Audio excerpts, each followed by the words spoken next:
ನಮಸ್ಕಾರ, ನೀವು ನೋಡ್ತಾ ಇದ್ದೀರಾ ಏಷ್ಯಾನೆಟ್ ಸುವರ್ಣ ನ್ಯೂಸ್. ನಾನು ವೀಣಾ ಪೂಜಾರಿ. ಜಾತಕ ಫಲ ವಿಶೇಷ ಕಾರ್ಯಕ್ರಮಕ್ಕೆ ತಮ್ಮೆಲ್ಲರಿಗೂ ಕೂಡ ಆತ್ಮೀಯವಾದ ಸ್ವಾಗತ. ಇವತ್ತಿನ ದಿನ ವಿಶೇಷತೆ ಏನು, ಹಾಗೆ 12 ರಾಶಿಯ ಫಲಾಫಲ ಏನು ಅನ್ನೋದನ್ನ ತಿಳಿಯೋಣ. ಇದರ ಜೊತೆಗೆ ವೀಕ್ಷಕರು ಕಳುಹಿಸಿರುವಂತಹ ಸಂದೇಶ, ಆ ಸಂದೇಶದಲ್ಲಿ ಏನಿದೆ, ಅದಕ್ಕೆ ಏನು ಪರಿಹಾರ ಅನ್ನೋದನ್ನು ಕೂಡ ತಿಳಿಯೋಣ. ಇದರ ಬಗ್ಗೆ ತಿಳಿಸ್ಕೊಡ್ತಾರೆ ಪ್ರಾಜ್ಞರಾದಂತಹ ಶ್ರೀಕಂಠ ಶಾಸ್ತ್ರಿಯವರು. ಶಾಸ್ತ್ರಿಗಳೇ, ಶುಭೋದಯ. ಕಾರ್ಯಕ್ರಮಕ್ಕೆ ಸ್ವಾಗತ ತಮಗೆ. ನಮಸ್ಕಾರಗಳು ಶಾಸ್ತ್ರಿಗಳೇ. ಮೊದಲೇದಾಗಿ ಇವತ್ತಿನ ದಿನ ಹೇಗಿದೆ ಶಾಸ್ತ್ರಿಗಳೇ, ಪಂಚಾಂಗವನ್ನು ತಿಳಿಸ್ಕೊಡೋದಾದ್ರೆ?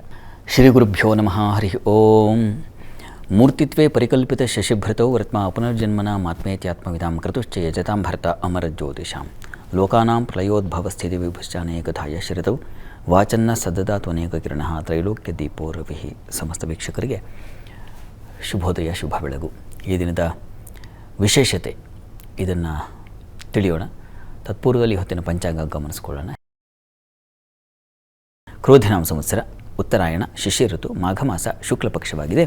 ಈ ದಿವಸ ಗುರುವಾರವಾಗಿರತಕ್ಕಂಥದ್ದು, ನವಮಿ ತಿಥಿ, ಕೃತ್ತಿಕಾ ನಕ್ಷತ್ರ. ಈ ದಿವಸ ತುಂಬ ಒಳ್ಳೆಯ ದಿವಸ.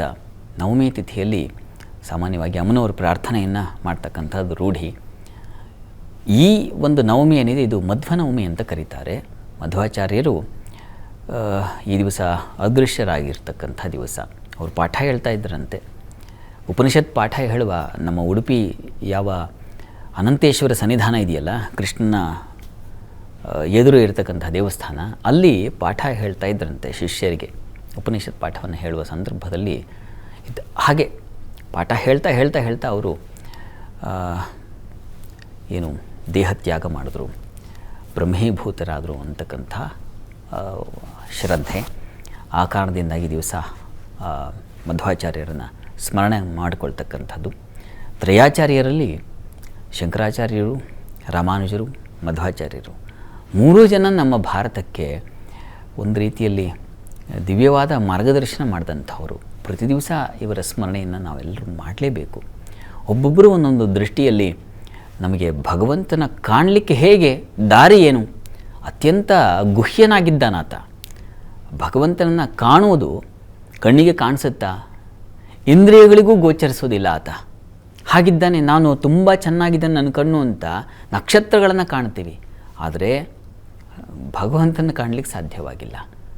ನನ್ನ ಕಿವಿ ತುಂಬ ಪಟುವಾಗಿದೆ, ಎಷ್ಟೋ ಶಬ್ದ ತರಂಗಗಳನ್ನು ಕೇಳಿಸ್ಕೊಳ್ಳುತ್ತೆ, ಆದರೆ ಅವನ ಮಾತು ಕೇಳಿಸ್ಕೊಂಡಿದ್ದೀವಾ? ಇಲ್ಲ. ನಮ್ಮ ಮೂಗು ಎಷ್ಟೋ ಸಹಸ್ರ ರೀತಿಯ ಪರಿಮಳಗಳನ್ನು ಗುರುತಿಸುವ ಶಕ್ತಿ ಇದೆಯಂತ ಅದಕ್ಕೆ. ಆದರೆ ವಿಜ್ಞಾನ ಹೇಳುತ್ತೆ, ಆದರೆ ಅವನ ಚರ್ಯೆ ಎಲ್ಲಿದ್ದಾನೆ, ಏನು ಯಾವುದು, ಅವನ ಗಂಧ ಯಾವುದು ಗೊತ್ತಿಲ್ಲ. ಹೀಗೆ ಇಂದ್ರಿಯಗಳು ನಮಗೆ ಪಟುವಾಗಿದ್ದರೂ ಕೂಡ ಎಳೆ ವಯಸ್ಸಿನಿಂದ ವೃದ್ಧರವರೆಗೆ ಹೆಚ್ಚು ಕಡಿಮೆ ಒಂದು 40 ವರ್ಷ ಅಂತ ಇಟ್ಕೊಳ್ಳಿ, 40-45 ವರ್ಷದವರೆಗೆ ಪಟುವಾಗಿರುತ್ತೆ. ಇಂಥ ಪಟು ಇದ್ದಾವಾಗಲೂ ನಮಗೆ ಭಗವಂತನ ಗುರುತಿಸ್ದೆ ಹೊರಟೋಗ್ಬಿಡ್ತೀವಿ, ಆಗೋದಿಲ್ಲ ನಮಗೆ. ಹೀಗಾಗಿ ಹೀಗೆ ಇಂದ್ರಿಯಗಳ ಮೂಲಕದಲ್ಲಿ ನೀವು ಹುಡುಕ್ತಾ ಹೋದರೆ ಸಿಗಲ್ಲಪ್ಪ. ಇಂದ್ರಿಯಾತೀತನಾಗಿರ್ತಕ್ಕಂಥವನನ್ನು ಹೇಗೆ ನೋಡೋದು? ಅದು ನೋಡಲಿಕ್ಕೆ ಒಂದೊಂದು ದಾರಿ ಇದೆ. ಈ ದಾರಿಗಳನ್ನು ತೋರಿಸಿ ಹೋಗಿರತಕ್ಕಂಥವರು ನಮ್ಮ ಆಚಾರ್ಯರು. ಭಗವತ್ಪಾದರು ಹೇಳಿದ್ರು, ಭಗವಂತನ ಎಲ್ಲಿ ಕಾಣ್ಕೊಳ್ತೀಯ, ಆತ್ಮಶಕ್ತಿ ಒಳಗೆ ಇದೆ ನೋಡ್ಕೊ ಅಂತ. ಆ ರೀತಿಯಲ್ಲಿ ಮಧ್ವರು ತೋರಿಸ್ಕೊಟ್ಟದ್ದು ನಮಗೆ. ಭಗವಂತ ಆ ವಿಷ್ಣುವಿನಲ್ಲಿ ನೆಲೆಸಿದ್ದಾನೆ, ಹರಿಹಿ ಪರತರಹ ಅಂತ. ವಿಷ್ಣುವಿನಲ್ಲಿ ಅದು ಆ ಶಕ್ತಿ ನೆಲೆಗೊಂಡಿದೆ. ಹೀಗಾಗಿ ನಮ್ಮನ್ನು ನಾವು ಸಮರ್ಪಣೆ ಮಾಡಿಕೊಳ್ಬೇಕು ವಿಷ್ಣುವಿನಲ್ಲಿ ಅನ್ನೋದನ್ನು ತೋರಿಸ್ಕೊಟ್ಟಂಥವ್ರು. ಹೀಗಾಗಿ ಅಂಥ ಮಹನೀಯರನ್ನು, ಯತಿಗಳನ್ನು ನಾವು ಈ ದಿವಸ ಸ್ಮರಿಸ್ಕೊಳ್ಬೇಕು. ಆ ಗುರುಗಳ ಆಶೀರ್ವಾದದಿಂದ, ಅವರ ಅನುಗ್ರಹದಿಂದ ನಮಗೆ ಸಾಧ್ಯವಾಗುತ್ತೆ ಭಗವಂತನನ್ನು ಅನುಭವಕ್ಕೆ ತಂದುಕೊಳ್ಳಲಿಕ್ಕೆ. ಆ ದೃಷ್ಟಿಯಲ್ಲಿ ಅವರು ನಮಗೆ ದೊಡ್ಡ ಕೊಡುಗೆ ಕೊಟ್ಟಿದ್ದಾರೆ. ಅವರಿಗೆ ಈ ದಿವಸ ನಮಸ್ಕಾರ ಸಲ್ಲಿಸಬೇಕು. ಸರಿ ಶಾಸ್ತ್ರಿಗಳೇ, ಈ ದಿನ ಗುರುವರ್ಯರನ್ನು ಸ್ಮರಿಸಬೇಕು ಯಾಕೆ ಅನ್ನೋದ್ರ ಬಗ್ಗೆ ತಿಳಿಸಿದ್ರಿ. ಇನ್ನು ಸಂದೇಶದ ಕಡೆಗೆ ಗಮನ ಹರಿಸ್ತಾ ಹೋಗೋದಾದರೆ, ಇವತ್ತಿನ ಮೊದಲ ಸಂದೇಶ ತುಮಕೂರಿನಿಂದ ಎಂ ದೀಕ್ಷಿತ್ ಅವರು ಕಳುಹಿಸಿದ್ದಾರೆ. ಅವರ ಜನ್ಮ ದಿನಾಂಕ 23/4/2009, ಸಮಯ ರಾತ್ರಿ 7:30. ಶಿಕ್ಷಣದ ಬಗ್ಗೆ ತಿಳಿಸಿ ಅನ್ನೋದು ದೀಕ್ಷಿತ್ ಅವರ ಪ್ರಶ್ನೆ. ದೀಕ್ಷಿತ್ ಅವರ ಪ್ರಶ್ನೆ ವಿದ್ಯಾಭ್ಯಾಸದ ಬಗ್ಗೆ ಅಲ್ವಾ? ಜಾತಕ ನೋಡೋಣ. ನೋಡಿ, ತಮ್ಮದು ತುಲಾ ಲಗ್ನವಾಗಿದೆ. ಲಗ್ನದಿಂದ ಪಂಚಮದ ಅಧಿಪತಿ ಶನೈಶ್ಚರ ನಿಮ್ಮ ಜಾತಕದಲ್ಲಿ ರವಿ ಮನೆಯಲ್ಲಿದ್ದಾನೆ. ಲಾಭಸ್ಥಾನ ಅದು ಅದು ಶತ್ರು ಕ್ಷೇತ್ರ. ಸ್ವಲ್ಪ ನೀವು ಎಫರ್ಟ್ ಜಾಸ್ತಿ ಹಾಕಬೇಕು, ಅದನ್ನು ಹೇಳ್ತಾ ಇದೆ. ಮತ್ತು ನಿಮಗೆ ರವಿ ತುಂಬ ಲಾಭಾಧಿಪತಿ ತುಂಬ ಚೆನ್ನಾಗಿದ್ದಾನೆ, ನೀವು ಸಾಧಿಸ್ತೀರಾ, ಅದರಲ್ಲೇನು ಸಂಶಯ ಇಲ್ಲ. ಬುಧಾದಿತ್ಯ ಯೋಗ ಇದೆ, ತುಂಬ ಒಳ್ಳೆಯದು. ಶುಕ್ರನೂ ತುಂಬ ಚೆನ್ನಾಗಿದ್ದಾನೆ, ಬಲಿಷ್ಠನಾಗಿದ್ದಾನೆ. ಬೇರೆ ಗ್ರಹ ಇಲ್ಲದೇ ಇರಬಹುದು. ಯಾವ ಗ್ರಹ ಇದೆಯೋ, ಯಾವುದು ನಮಗೆ ಊರುಗೋಲೋ ಅದ್ರ ಕಡೆಗೆ ನಾವು ಹೋಗಬೇಕಾಗತ್ತೆ, ಅದನ್ನು ಬಲವಾಗಿ ಇಟ್ಟುಕೊಂಡು ಹೋಗಬೇಕಾಗತ್ತೆ. ಹೀಗಾಗಿ ನೀವು ಸಾಗಲಿಕ್ಕೆ ತೊಂದರೆ ಇಲ್ಲ. ಇವರೇ ರವಿ ಬುಧ ಇದು ಚೆನ್ನಾಗಿರೋದ್ರಿಂದ ಮೆಡಿಕಲ್ ಮಾಡಲಿಕ್ಕೆ ತುಂಬ ಚೆನ್ನಾಗಿದೆ. ನಿಮಗೆ ಬಲವಾದ ಗುರಿ ಇಟ್ಕೋಬೇಕು, ಅಲುಗಾಡದೆ ನೀವು ಹೋಗಬೇಕು, ಅದು ಬಹಳ ಮುಖ್ಯವಾದದ್ದು. ಈಗ ಪ್ರಸ್ತುತ ನಿಮಗೆ ಕೇತು ದಶೆಯಲ್ಲಿ ನಡೀತಾ ಇರತಕ್ಕಂಥದ್ದು. ಈಗ ಕುಜನ ಒಂದು ಚಂದ್ರನ ಕಾಲ ನಡೀತಾ ಇದೆ. ಆನಂತರದಲ್ಲಿ ಇನ್ನೇನು ಕಳೆದು ಹೋಗುತ್ತೆ, ಕುಜ ಪ್ರಾರಂಭವಾಗುತ್ತೆ. ಚಂದ್ರ ಕುಜ ಎರಡನ್ನು ಗಮನಿಸ್ಕೊಂಡಾಗ ನಿಮಗೆ ಮನಸ್ಸು ಸ್ವಲ್ಪ ಚಂಚಲವಾಗುತ್ತೆ. ಹೀಗಾಗಿ ನೀವು ಚಂದ್ರನ ಆರಾಧನೆ ಬೇಕು.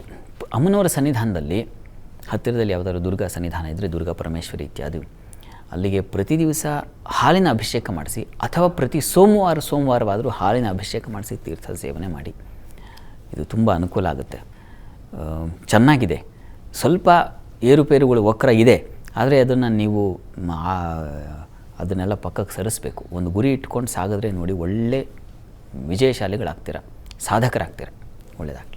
ಇನ್ನು ಮುಂದಿನ ಸಂದೇಶ ಹುಬ್ಬಳ್ಳಿಯಿಂದ ಅಭಿಲಾಷ್ ಅವರು ಕಳಿಸಿದ್ದಾರೆ. ಅವರ ಜನ್ಮ ದಿನಾಂಕ 9/4/2024, ಸಮಯ ಬೆಳಿಗ್ಗೆ 10 ಗಂಟೆ 20 ನಿಮಿಷ. ಅವ್ರು ಕೇಳ್ತಾ ಇರೋ ಪ್ರಶ್ನೆ ಆರೋಗ್ಯ ಹಾಗೂ ಶಿಕ್ಷಣದ ಬಗ್ಗೆ ತಿಳಿಸಿ ಅಂತ. ಪುಟ್ಟ ಮಗುವಿನ ಒಂದು ಜಾತಕ ಇದು.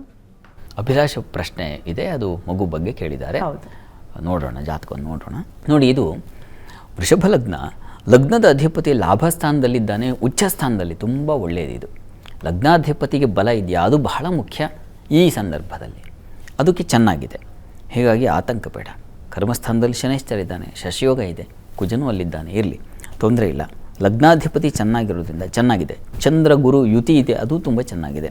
ಹೀಗಾಗಿ ಜಾತಕ ಹೇಳ್ತಾ ಇದೆ, ದೇಹದ ಬಲ ತುಂಬ ಚೆನ್ನಾಗಿದೆ ಅಂತ. ಅದು ಅಷ್ಟು ಸಾಕು ಈ ಸದ್ಯಕ್ಕೆ.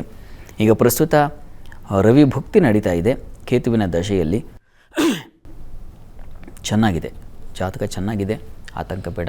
ವಿದ್ಯಾಭ್ಯಾಸ ಇತ್ಯಾದಿ ಎಲ್ಲ ಆನಂತರದಲ್ಲಿ ನೋಡೋಣ, ಎಲ್ಲದಕ್ಕೆ ಅನುಕೂಲ ಇದೆ, ಏನೂ ತೊಂದರೆ ಅಂತೂ ಇಲ್ಲ. ಹೀಗಾಗಿ ಯೋಚನೆ ಮಾಡಬೇಡಿ, ಒಳ್ಳೆಯದಾಗಲಿ. ಇನ್ನು ಮುಂದಿನ ಸಂದೇಶ ಮಡಿಕೇರಿಯಿಂದ ಸುಬ್ಬಯ್ಯ ಅವರು ಕಳಿಸಿದ್ದಾರೆ. ಅವರ ಜನ್ಮ ದಿನಾಂಕ 8/2/1970, ಸಮಯ ಬೆಳಿಗ್ಗೆ 10 ಗಂಟೆ 5 ನಿಮಿಷ. ಆರೋಗ್ಯ ಮತ್ತು ಹಣಕಾಸಿನ ಬಗ್ಗೆ ತಿಳಿಸಿ ಅಂತ ಪ್ರಶ್ನೆಯನ್ನು ಕೇಳಿದ್ದಾರೆ. ಸುಬ್ಬಯ್ಯ ಅವರ ಪ್ರಶ್ನೆ ಆರೋಗ್ಯ, ಹಣ, ಎರಡು ವಿಚಾರ ಕೇಳಿದ್ದಾರೆ. ಜಾತಕ ನೋಡೋಣ. ನೋಡಿ, ತಮ್ಮದು ಮೀನ ಲಗ್ನವಾಗಿದೆ. ಲಗ್ನದಿಂದ ಧನಸ್ಥಾನದ ಅಧಿಪತಿ ಲಗ್ನದಲ್ಲೇ ಇದ್ದಾನೆ, ಧನಸ್ಥಾನದಲ್ಲಿ ವ್ಯಯಾಧಿಪತಿ ಶನೈಶ್ಚರ ಇದ್ದಾನೆ. ಹೀಗಾಗಿ ಸ್ವಲ್ಪ ಹಣಕಾಸಿನ ಕಷ್ಟ. ಈಗ ಪ್ರಸ್ತುತ ನಿಮಗೆ ಕೇತು ದಶೆಯಲ್ಲಿ ಈಗ ಶನಿ ಭಕ್ತಿಯೇ ನಡೀತಾ ಇದೆ. ಹೀಗಾಗಿ ಆರೋಗ್ಯವೂ ಸ್ವಲ್ಪ ಮಟ್ಟಿಗೆ ತೊಡಕೆ ಇದೆ. ಹೀಗಾಗಿ ಒಂದು ಶನೈಶ್ಚರ ಶಾಂತಿ ಮಾಡಿಸಿದ್ರೆ ತುಂಬ ಒಳ್ಳೆಯದು. ಅದು ನಿಮಗೆ ಬಲ ಕೊಡುತ್ತೆ, ಬೇರನ್ನು ಭದ್ರ ಮಾಡುತ್ತೆ, ಬಲಗೊಳಿಸುತ್ತೆ, ಗಟ್ಟಿಗೊಳಿಸುತ್ತೆ. ಹಾಗಾಗಿ ಶನೈಶ್ಚರ ಶಾಂತಿ, ಒಂದು ಆಯುಷ್ಯ ಹೋಮ ಇತ್ಯಾದಿ ಮಾಡಿಸೋದು ತುಂಬ ಒಳ್ಳೆಯದು, ಮಾಡಿಸಿ. ಇಲ್ಲ ಶನೈಶ್ಚರ ಸನ್ನಿಧಾನದಲ್ಲಿ ರುದ್ರಾಭಿಷೇಕ ಮಾಡಿಸಿ, ತುಂಬ ಸರಳವಾದದ್ದು ಅಂತಂದರೆ ಪ್ರತಿ ದಿವಸ ಮಾಡಿಸ್ತಾ ಬನ್ನಿ, ಇದು ಬೇಕು. ಇದು ಎಲ್ಲದಕ್ಕೆ ಸರಿ ಹೋಗುತ್ತೆ. ಮೊದಲು ದೇಹ ಬಲ ಚೆನ್ನಾಗಾಗಲಿ. ಹಣಕಾಸಿಗೆ ಸಂಬಂಧಿಸಿದ ಹಾಗೆ ಸುಬ್ರಹ್ಮಣ್ಯ ಸನ್ನಿಧಾನಕ್ಕೆ ಸ್ವಲ್ಪ ಕೊಬ್ಬರಿ ಕಲ್ಸಕ್ಕರೆ ಪ್ರತಿ ಮಂಗಳವಾರ ಕೊಡ್ತಾ ಬನ್ನಿ. 6 ತಿಂಗಳು ಪ್ರಯತ್ನ ಮಾಡಿ.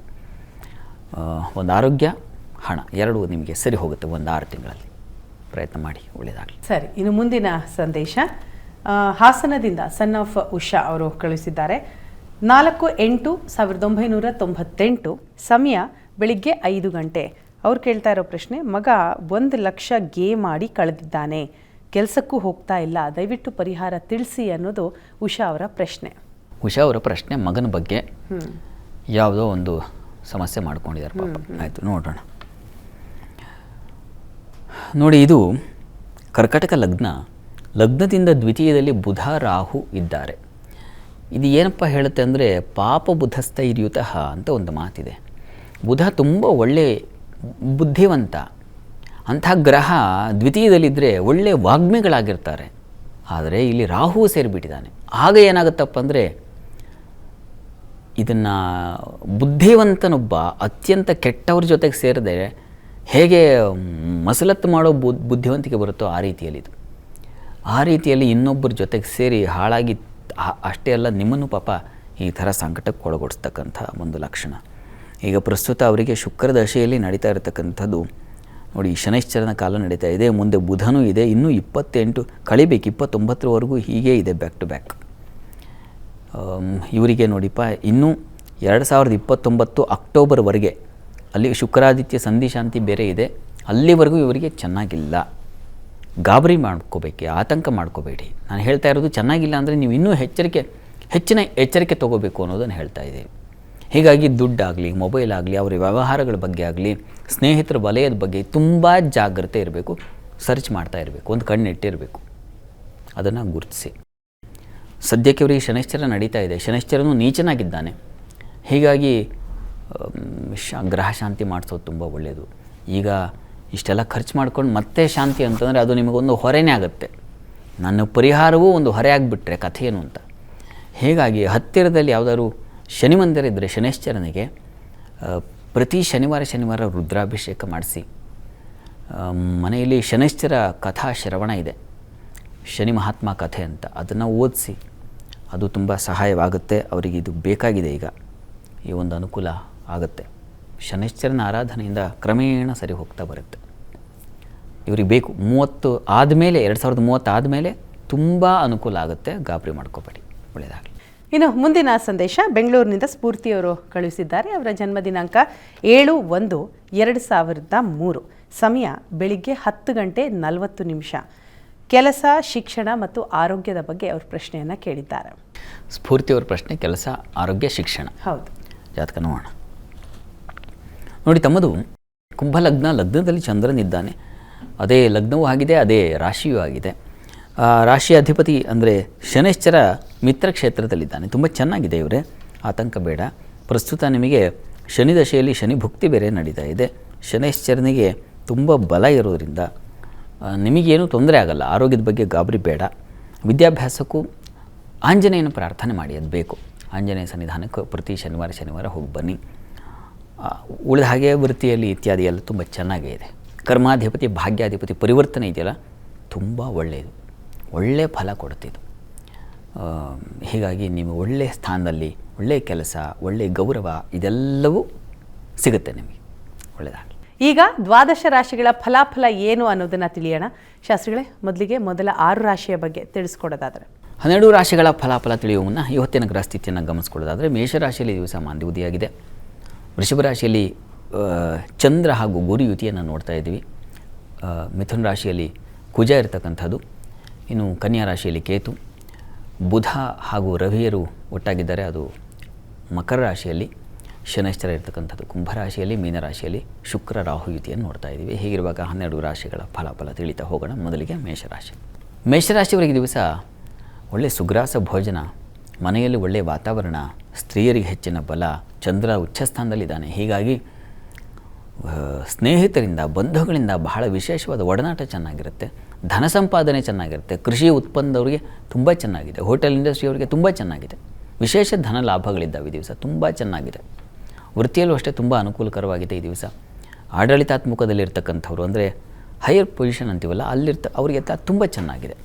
ಅಧಿಕಾರಿಗಳಿಗೆ ಒಳ್ಳೆಯ ಈ ದಿವಸ ಶುಭ ಫಲ. ಇನ್ನು ಈ ದಿವಸ ಸ್ವಲ್ಪ ಆರೋಗ್ಯ ಏರುಪೇರಾಗಬಹುದು. ಸುಬ್ರಹ್ಮಣ್ಯ ಕವಚವನ್ನು ಹೇಳ್ಕೊಳ್ಳಿ. ಇನ್ನು ವೃಷಭ ರಾಶಿಯವರಿಗೆ ತುಂಬ ಚೆನ್ನಾಗಿದೆ. ಚಂದ್ರ ಗುರು ಯುತಿ, ಅದು ಗಜಕೇಸರಿ ಯೋಗ. ಹೀಗಾಗಿ ಬುದ್ಧಿವಂತಿಕೆ ಇರುತ್ತದೆ.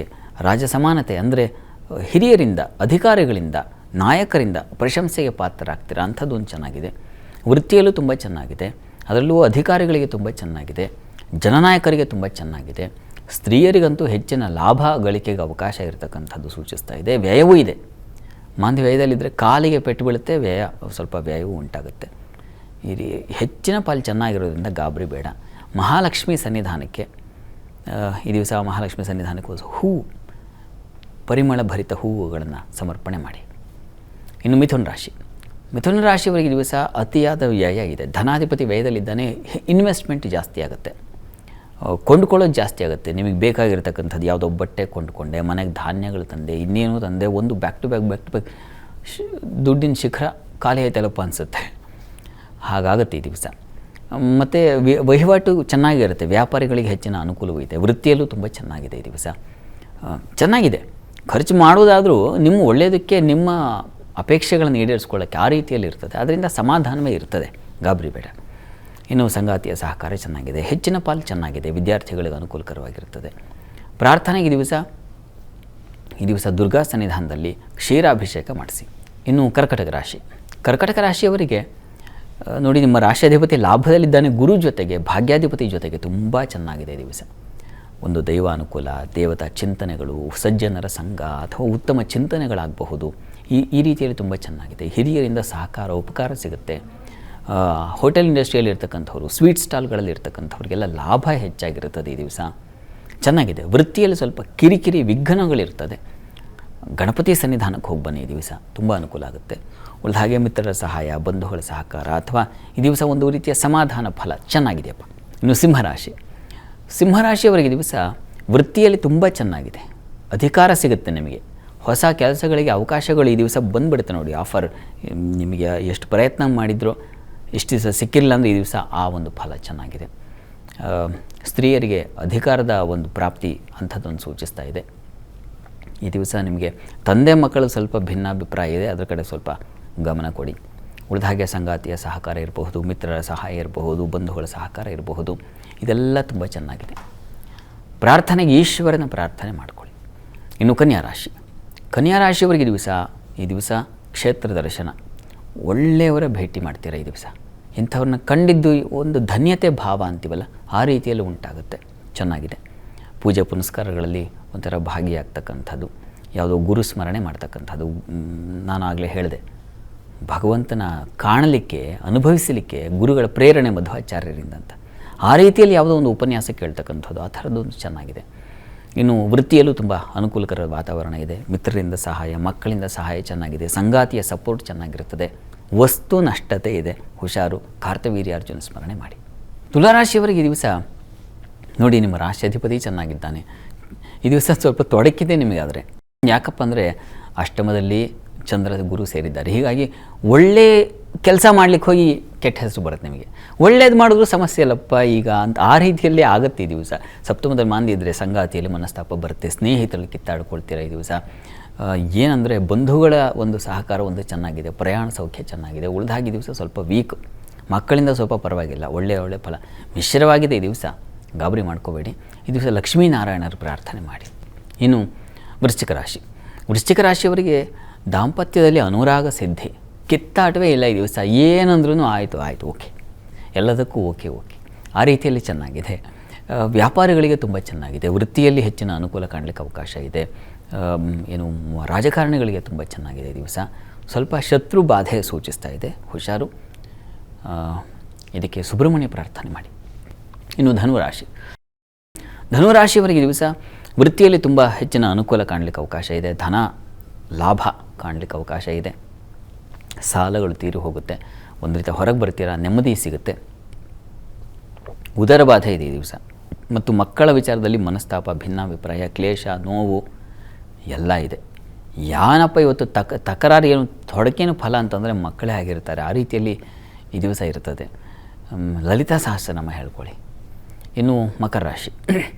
ಮಕರ ರಾಶಿಯವರಿಗೆ ದಿವಸ ಬುದ್ಧಿಬಲ ತುಂಬ ಚುರುಕಾಗಿರ್ತದೆ. ಪ್ರಶಂಸೆ ಸಿಗುತ್ತೆ. ಸಜ್ಜನರ ಭೇಟಿ ಮಾಡ್ತೀರಾ ನೀವು ಕೂಡ. ವೃತ್ತಿಯಲ್ಲಿ ಹೆಚ್ಚಿನ ಅನುಕೂಲಗಳು ತುಂಬ ಚೆನ್ನಾಗಿದೆ ಈ ದಿವಸ. ಪ್ರಯಾಣದಲ್ಲಿ ಸ್ವಲ್ಪ ತೊಂದರೆ ಇದೆ, ಹುಷಾರು. ಓಡಾಡುವಾಗ ಎಚ್ಚರಿಕೆಯಿಂದ ಇರಿ. ಬೆಟ್ಟ ಗುಡ್ಡಗಳಲ್ಲಿ ಈ ಕುರಿ ಮೇಯಿಸೋರು, ದನ ಮೇಯಿಸೋರು, ಹಳ್ಳಿಗಳಲ್ಲಿ ಪಾಪ ಹೋದರೆ ಅವರಿಗೆ ನೋಡಿ ವಿಷ ಜಂತುಗಳ ಭಯ, ಈ ಥರದ್ದೆಲ್ಲ ಸ್ವಲ್ಪ ವಾತಾವರಣ ಹೀಗಿದೆ, ಸ್ವಲ್ಪ ಹುಷಾರು. ಪ್ರಾರ್ಥನೆ ಗ್ರಾಮ ದೇವತಾ ದರ್ಶನ ಮಾಡ್ಕೊಂಡು ಹೋಗಿ. ಇನ್ನು ಕುಂಭರಾಶಿ. ಕುಂಭರಾಶಿಯವರಿಗೆ ದಿವಸ ಗಂಟಲು ಬಾಧೆ ಸೂಚಿಸುತ್ತೆ. ಗಂಟಲು ಕಿರಿಕಿರಿ, ಥ್ರೋಟ್ ಇನ್ಫೆಕ್ಷನ್ ಅಂತೀವಲ್ಲ, ಆ ರೀತಿಯಲ್ಲಿ ಹುಷಾರು. ಅದರ ಹೊರತಾಗಿ ವೃತ್ತಿಯಲ್ಲಿ ತುಂಬ ಚೆನ್ನಾಗಿದೆ. ಧನಲಾಭ ಇದೆ. ವಸ್ತ್ರ ವ್ಯಾಪಾರಗಳಿಗೆ ಅನುಕೂಲಕರವಾಗಿದೆ. ಸ್ನೇಹಿತರಿಂದ ತುಂಬ ಆತ್ಮೀಯರಿಂದ ಒಂದು ಉಡುಗೊರೆ, ಏನು ಆಕಸ್ಮಿಕ ಉಡುಗೊರೆ ಸಿಗುತ್ತೆ ಈ ದಿವಸ. ಆ ರೀತಿಯಲ್ಲಿ ಚೆನ್ನಾಗಿದೆ. ಬಂಧುಗಳ ಸಹಕಾರ ಚೆನ್ನಾಗಿದೆ. ಕೃಷಿಕರಿಗೆ ತುಂಬ ಚೆನ್ನಾಗಿದೆ, ತುಂಬ ಚೆನ್ನಾಗಿದೆ. ಹಾಲು ಹೈನು ವ್ಯಾಪಾರಿಗಳಿಗೆ ವಿಶೇಷವಾಗಿದೆ, ತುಂಬ ಚೆನ್ನಾಗಿದೆ. ಹೆಚ್ಚಿನ ಪಾಲು ಚೆನ್ನಾಗಿದೆ. ಆರೋಗ್ಯ ದೃಷ್ಟಿಯಿಂದ ಸುಬ್ರಹ್ಮಣ್ಯ ಕವಚ ಕೇಳಿಸ್ಕೊಳ್ಳಿ, ಹೇಳ್ಕೊಳ್ಳಿ ನೀವು ಕೂಡ. ಮೀನರಾಶಿಯವರಿಗೆ ಈ ದಿವಸ ಹೆಚ್ಚಿನ ಅನುಕೂಲ ಇದೆ. ಈ ದಿವಸ ನಿಮಗೆ ಸಹೋದರ ಸಹಕಾರ ತುಂಬ ಚೆನ್ನಾಗಿದೆ. ಸೇವಕರ ಸಹಾಯ ತುಂಬ ಚೆನ್ನಾಗಿರ್ತದೆ ಈ ದಿವಸ. ವೃತ್ತಿಯಲ್ಲಿ ಹೆಚ್ಚಿನ ಅನುಕೂಲ ಇದೆ. ಕಿರಿಕಿರಿಗಳಿಲ್ಲ ಈ ದಿವಸ. ಲಾಭವೂ ಕಾಣಲಿಕ್ಕೆ ಅವಕಾಶ ಇದೆ. ಧನ ನಷ್ಟ, ಮಾತು ಕಹಿ ಇವೆರಡಿದೆ. ಹೀಗಾಗಿ ಸುಬ್ರಹ್ಮಣ್ಯ ಪ್ರಾರ್ಥನೆ, ಸುಬ್ರಹ್ಮಣ್ಯ ಸನ್ನಿಧಾನದಲ್ಲಿ ಒಂದು ಪಂಚಾಮೃತ ಸೇವೆ ಮಾಡಿಸಿ. ಈ ದಿವಸ 12 ರಾಶಿಗಳವರು, ರಾಶಿ ಗೊತ್ತಿಲ್ಲ ಅಂತಕ್ಕಂಥವರು ಹೇಳಬಹುದಾದ ಮಂತ್ರ ಓಂ ಶ್ರೀಮತೆ ನಮಃ. ಈ ಮಂತ್ರವನ್ನು ಹೇಳ್ಕೊಳ್ಳಿ, ಬುದ್ಧಿ ಚುರುಕಾಗುತ್ತೆ. ಶಾಸ್ತ್ರಿಗಳ ಇವತ್ತಿನ ಸಂಚಿಕೆಯಲ್ಲಿ ಸಾಕಷ್ಟು ವಿಚಾರವನ್ನು ತಿಳಿಸ್ಕೊಟ್ಟಿದ್ದೀರಿ. ತುಂಬ ಧನ್ಯವಾದಗಳು. ಸರ್ವೇ ಜನಾಃ ಸುಖಿನೋ ಭವಂತು, ಸಮಸ್ತ ಸನ್ಮಂಗಳಾನಿ ಭವಂತು. ಎಲ್ಲರಿಗೂ ಶುಭವಾಗಲಿ. ಇದಾಗಿತ್ತು ಇವತ್ತಿನ ಜಾತಕ ಫಲ ವಿಶೇಷ ಕಾರ್ಯಕ್ರಮ. ನಾಳೆ ಮತ್ತೆ ಇದೇ ಸಮಯಕ್ಕೆ ಇದೇ ಕಾರ್ಯಕ್ರಮದಲ್ಲಿ ನಿಮ್ಮ ಭೇಟಿ. ಅಲ್ಲಿವರೆಗೂ ನೇರ, ದಿಟ್ಟ, ನಿರಂತರ ಸುದ್ದಿಗಾಗಿ ನೋಡ್ತಾ ಇರಿ ಏಷ್ಯಾನೆಟ್ ಸುವರ್ಣ ನ್ಯೂಸ್.